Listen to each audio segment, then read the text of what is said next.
In Kericho, the main backlog of cases that are there are succession matters.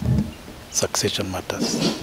And that's where AJS will come in very fast, particularly when it comes to distribution of the estate, disputes within the family. The courts will intervene. At times we send these matters of distribution of the estate to be handled by the elders.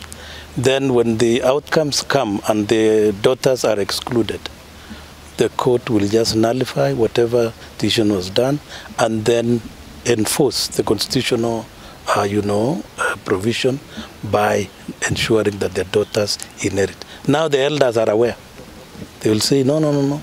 Even if our daughters are married, it is their right to inherit. However, of course, under the Succession Act, there is that provision which says, okay, a daughter or, may say, okay, I don't need to, but with the consent, I don't need to inherit.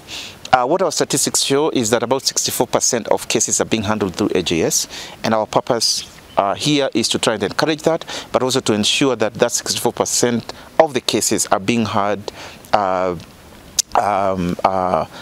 constitutionally. That means constitutional minimums are adhered to in that process. But we have 19% of Kenyans who have no access to justice. Those are people who are not going to court and they are not going to AJS. So we are hoping that this 19% we can capture them, for example, here in Kericho, and we can channel them appropriately to the different AJS mechanisms.